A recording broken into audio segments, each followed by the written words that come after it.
हमारे कुछ गुप्ता सूत्रों से दुश्मन के ठिकाने का पता चल चुका था और हम तुरंत ही उनकी खोज में निकल चुके थे।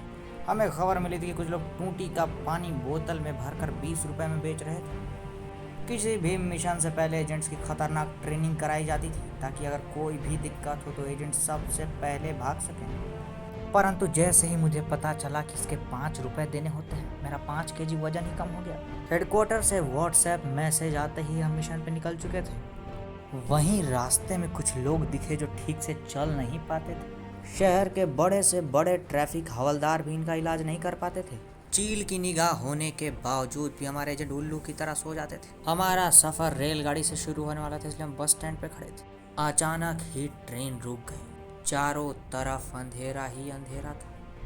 मैंने लोको पायलट को कहा कि अगर टायर पंचर हो गया तो स्टेपनी क्यों नहीं बदल देते। उसने कहा साले चुपचाप बैठ जा वरना ट्रेन चालू करके चलती ट्रेन से ही फेंक दूंगा। मैं भी मिशन की वजह से चुप था, नहीं तो चेन खींचकर ही भाग जाता। खैर कुछ ही देर में हम दुश्मन के इलाके में कदम रख चुके थे। दुश्मन के हर कदम पे मेरी नजर रहती थी क्योंकि दुश्मन मेरा जूता लेकर ही भाग गया था। स्टेशन पर ऑटो वालों में इतना कंपटीशन था कि मेरे ऑटो वाले से ही कुछ लोग पूछ रहे थे, भैया ऑटो लोगे क्या।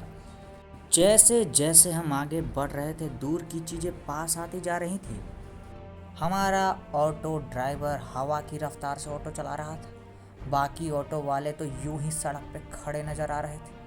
वहीं रास्ते में मुझे दुश्मनों की बनाई बड़ी बड़ी हवेलियां दिखी जो उन्होंने टूटी के पानी का काला व्यापार करके बनाया था।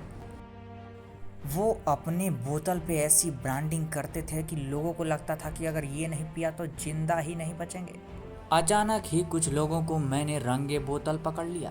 वो लोग टूटी का पानी बोतल में भरकर बेचने पे लगे हुए थे। हमें देखकर ही वो लोग डर गए और अपना बंदूक दिखाने लगे। बहादुरी के मारे हमें वहां से भागना पड़ा। भागते भागते हम उस जगह पे आ गए थे जहां दुश्मन अपना माल सप्लाई करने आने वाला था। बिना इनविटेशन के ही हम भी शादी में घुस गए। हम यहीं दुश्मनों को धर दबोचने वाले थे, परंतु दुश्मनों के बिछाए जाल में हमारे एजेंट फंस गए और मोमो के मुंह में पड़ के मिशन ही भूल गए। दुख इस बात का नहीं है कि मिशन पूरा नहीं हुआ, दुख तो इस बात का है कि मेरे लिए एक भी नहीं छोड़ा।